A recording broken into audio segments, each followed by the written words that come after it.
What happens when one of the most controversial royals meets one of television's sharpest tongues? You won't believe what unfolds when Prince Harry sits down with Jon Stewart for what was supposed to be a promotional appearance that quickly spiraled into television chaos. The explosive confrontation that erupted last night has sent shockwaves through the entertainment industry and left viewers absolutely stunned. Before we get into this incredible story, make sure you hit that subscribe button and drop a comment below because you're not going to believe what unfolds. The atmosphere in the studio was electric from the moment Prince Harry walked onto the set. Stewart, known for his no-nonsense approach to celebrity interviews, had clearly done his homework. The tension was palpable as the Duke of Sussex settled into his chair, that familiar cocky smile playing across his face as he adjusted his jacket and prepared for what he obviously thought would be another softball interview promoting his latest ventures. "So Harry," Stewart began, his voice carrying that signature blend of humor and skepticism that had made him a television legend, "you've been making quite the rounds lately. Tell us about this new project of yours." The question seemed innocent enough, but anyone who knew Stewart's style could sense the undercurrent of something more substantial brewing beneath the surface. Prince Harry launched into his prepared talking points about his various charitable endeavors and media projects, speaking with the polished confidence of someone who had delivered these same lines countless times before. But Stewart wasn't buying it. His eyes narrowed slightly as he listened, occasionally nodding but clearly waiting for his moment to pounce. "That's fascinating," Stewart interrupted, leaning forward in his chair. "But I have to ask you something that I think our viewers are really curious about. You've built this entire brand around being the victim, the misunderstood royal who was pushed out of the family. But isn't it interesting how you've managed to monetize that victimhood into a multi-million-dollar empire?" The question hung in the air like a live grenade. Harry's smile faltered for just a moment before he regained his composure, but it was too late. Stewart had drawn first blood, and everyone in the studio knew it. "I wouldn't characterize it that way at all," Harry replied, his voice taking on a slightly defensive edge. "Everything I do is about service and helping others who have been through similar experiences. The financial aspect is secondary to the mission." Stewart's eyebrows shot up in mock surprise. "Secondary? Really? Because from where I'm sitting, it looks like you've turned personal family drama into a cottage industry. The Netflix deal, the memoir, the speaking engagements. I mean, you're literally getting paid millions to trash your own family on a global stage." The studio audience was dead silent now, sensing that this was no ordinary celebrity interview. This was a confrontation, and Harry was clearly not prepared for Stewart's direct assault on his carefully constructed public image. "That's not fair," Harry protested, his composure beginning to crack. "You don't understand the pressures I was under, the racism my wife faced, the complete lack of support from the institution. We had no choice but to leave and find our own way." "Oh, come on," Stewart shot back, his voice rising with incredulity. "You had no choice? You're a millionaire prince who could have quietly stepped back from royal duties and lived a private life. Instead, you chose to wage a very public war against your own family through tell-all interviews and a book that aired every piece of dirty laundry you could remember. That wasn't survival, that was revenge." Harry's face was reddening now, his jaw clenched as he struggled to maintain his media-trained composure. "You clearly don't understand what it's like to be trapped in a system that doesn't care about your mental health or your family's safety. Everything I did was to protect my wife and children." "Protect them?" Stewart's voice dripped with sarcasm. "By putting them in the global spotlight and making them the center of international controversy? By ensuring that every detail of their private lives becomes tabloid fodder? That's protection?" The tension in the studio was thick enough to cut with a knife. Harry was visibly struggling now, his hands gripping the arms of his chair as Stewart continued his relentless assault. The host was in full attack mode, and Harry was clearly not equipped to handle this level of scrutiny. "Look," Harry said, his voice strained, "I came here to talk about my charity work and my new projects. I didn't come here to be attacked about personal family matters that you couldn't possibly understand." Stewart leaned back in his chair, a predatory smile spreading across his face. "But that's the thing, Harry. You can't separate the two. Your charity work, your projects, your entire public persona, it's all built on the foundation of your family drama. You've made yourself into a professional victim, and now you're upset when someone calls you out on it. The audience was completely silent now, watching this car crash unfold in real time. Harry was clearly losing his composure, his carefully crafted public image crumbling under Stewart's withering examination. "I'm not a victim," Harry snapped, his voice rising for the first time. "I'm a survivor." "There's a difference." "Is there?" Stewart pressed, sensing weakness. "Because from where I'm sitting, it looks like you've spent the last few years doing everything possible to stay relevant by constantly reopening old wounds and making sure everyone knows how badly you've been treated. That's not surviving. That's thriving on drama." Harry was on the edge now, his face flushed and his breathing slightly labored. The interview was spiraling completely out of control, and everyone in the studio could sense that something explosive was about to happen. Stewart had pushed him to his breaking point, and Harry was clearly struggling to maintain even the pretense of civility. But this was just the beginning. What came next would shock everyone in that studio and create a moment that would be replayed millions of times across social media platforms worldwide. Stewart wasn't finished. He leaned forward, his eyes locked on Harry's increasingly agitated face. "Let me ask you this, Harry. Your brother William, your father Charles, they're still doing the job. They're still serving the crown, dealing with the same pressures you claim drove you away. But somehow they're not writing tell-all books or doing explosive interviews. What makes you so special that you couldn't handle what they handle every day?" The question hit Harry like a physical blow. His composure, already hanging by a thread, began to unravel completely. "Don't you dare bring my family into this," he warned, his voice trembling with barely controlled rage. "You have no idea what goes on behind closed doors." "But that's exactly my point," Stewart exclaimed, his voice rising to match Harry's energy. "We do know what goes on behind closed doors because you told us. You've made a career out of telling us about private conversations, private moments, private conflicts. You violated every principle of family loyalty and discretion, and now you're sitting here acting like you're the injured party." The studio audience was frozen in their seats, witnessing what was clearly becoming the most explosive celebrity interview in recent memory. Harry's face was now completely flushed, his hands shaking slightly as he struggled to maintain any semblance of control. "Those conversations needed to be had," Harry shot back, his voice cracking with emotion. "The truth needed to come out. People needed to know what really happened." "The truth?" Stewart's voice dripped with contempt. "Whose truth? Your truth? Your wife's truth? Because funny how your truth always seems to paint you as the hero and everyone else as the villain. Your grandmother, who just passed away, your father who's battling cancer, your brother who's trying to hold the family together. They're all the bad guys in your story, aren't they?" That was the moment everything changed. Harry's eyes flashed with pure fury, and he shot forward in his chair like a coiled spring being released. "How dare you?" he snarled, his voice now completely stripped of its usual polished veneer. "How dare you sit there and lecture me about family loyalty when you've never lived a day in my shoes? You have no idea what it's like to watch your wife being destroyed by the press while your own family does nothing to help." Stewart wasn't backing down. If anything, Harry's outburst seemed to energize him further. "Your wife who knew exactly what she was signing up for when she married into the royal family? Your wife who had every resource at her disposal to handle media scrutiny, but chose instead to play the victim card at every opportunity? That wife." The words hit Harry like a sledgehammer. He was on his feet now, towering over Stewart, his face contorted with rage. "Don't you ever speak about my wife that way," he roared, his voice echoing through the stunned studio. "She's been through hell because of people like you. People who think they know everything about our lives from reading tabloid headlines." "People like me?" Stewart laughed, but there was no humor in it. "I'm not the one who sold out my family for a Netflix deal. I'm not the one who wrote a book detailing private conversations with my dying grandmother.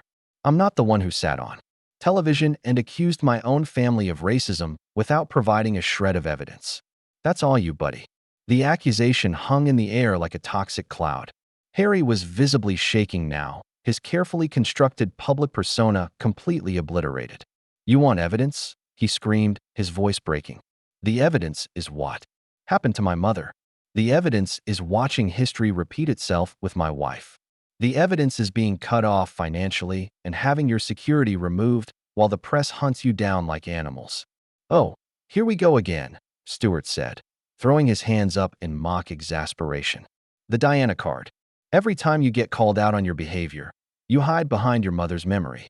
Newsflash, Harry, your mother was a complex woman who made her own choices, including talking to the press when it suited her purposes. But she never tried to destroy the monarchy from the inside like you're doing." The mention of his mother seemed to push Harry over the edge completely. "You don't get to talk about my mother," he screamed, his voice now completely out of control. "You don't get to sit there and analyze her choices when you know nothing about what she went through." "Nothing." Stewart stood up now, matching Harry's energy. "I know she wouldn't recognize the man you've become," he shot back. "She wouldn't recognize someone who uses her memory as a weapon against his own family. She wouldn't recognize someone who prioritizes book sales over family loyalty." The studio was in complete chaos now. Harry was pacing back and forth, his hands clenched into fists, muttering angrily to himself. The audience sat in stunned silence, witnessing what was clearly a complete mental breakdown happening in real time. "You think this is about money?" Harry spun around to face Stewart, his eyes wild. "You think I wanted any of this? I wanted to serve my country, serve the crown, be a good son and brother. But they made that impossible. They chose the institution. Over family, over truth, over what's right." "No," Stewart said quietly, his voice cutting through Harry's ranting like a knife. "You chose yourself over everything else. You chose your grievances over your duty. You chose your celebrity status over your family's privacy. And now you're standing here having a tantrum because someone finally called you out on it." The words seemed to deflate Harry slightly, but the damage was done. His face was streaked with tears of rage, his breathing ragged. He looked around the studio wildly, as if suddenly realizing where he was and what had just happened. "This interview is over," he declared, his voice hoarse from screaming. "I'm not going to sit here and be ambushed by someone who's clearly got an agenda." But Stewart wasn't finished. As Harry began to storm toward the exit, the host delivered one final devastating blow that would ensure this moment lived forever in television infamy. "Walk away, Harry," Stewart called out, his voice carrying across the silent studio. "Just like you walked away from your military brothers when they needed you. Just like you walked away from your country when it needed you. Just like you walked away from your family when they needed you most. It's what you do best. Run away when things get difficult and then blame everyone else for your problems." Harry stopped dead in his tracks, his entire body going rigid. The studio held its collective breath as he slowly turned around, his face now a mask of pure, unbridled fury. "What did you just say?" he whispered, his voice deadly quiet. Stewart didn't flinch. "You heard me. You're a quitter, Harry. You quit the military when the going got tough. You quit your royal duties when they became inconvenient. You quit your family when they wouldn't bend to your will. And now you're quitting this interview because you can't handle being challenged on your lies." The words hung in the air like a death sentence.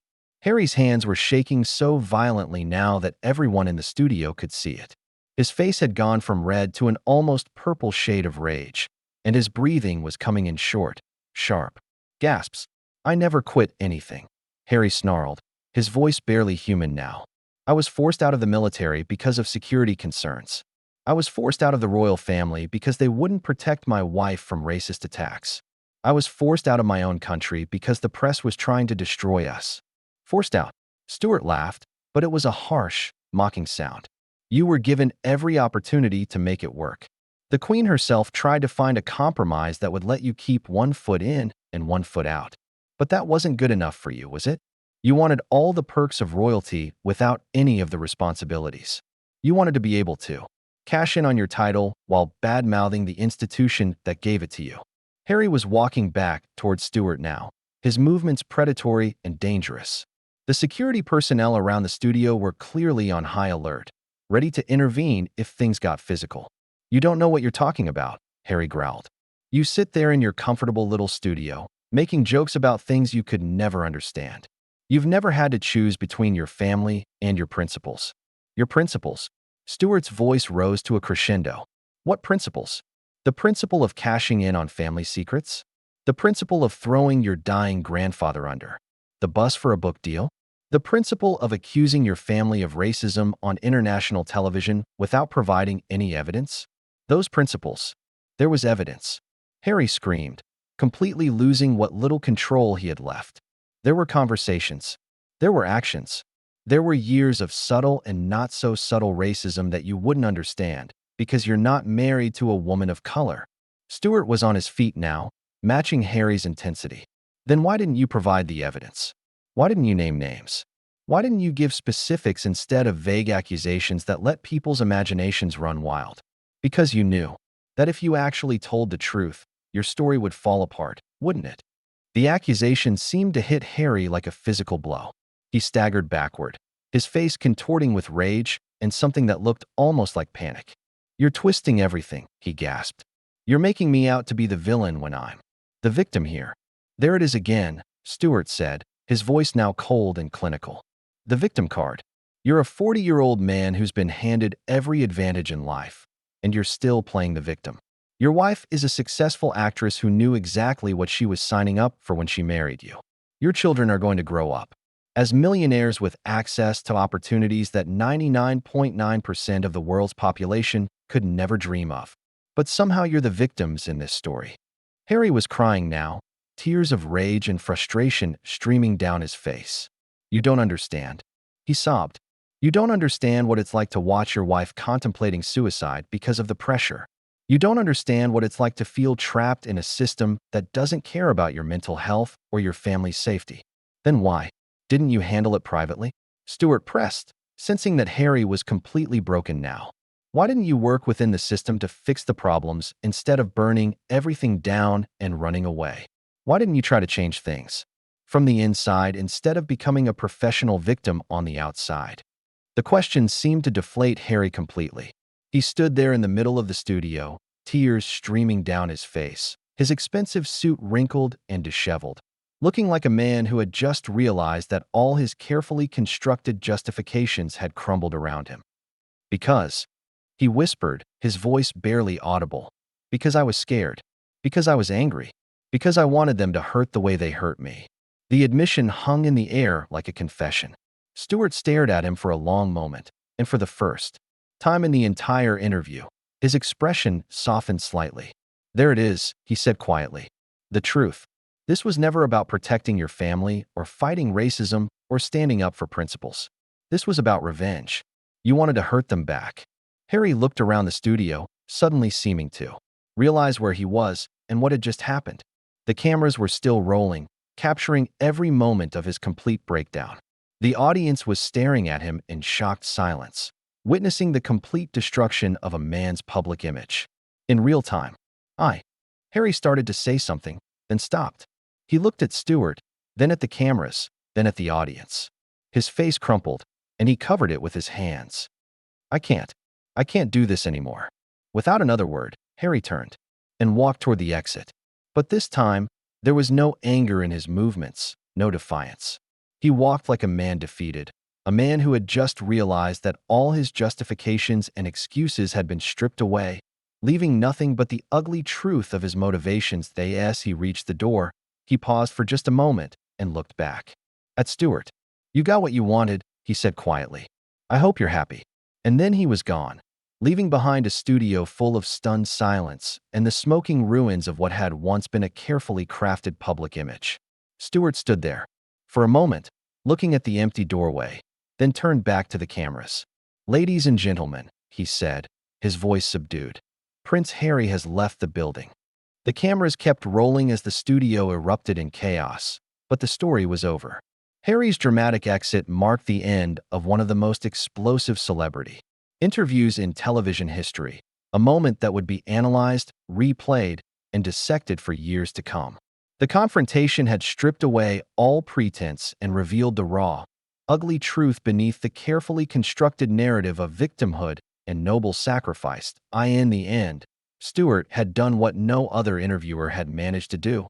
He had broken through Harry's media training and public relations armor to expose the bitter, angry man underneath. The prince had entered the studio as a victim seeking sympathy and left as a broken man whose true motivations had been laid bare for the world to see.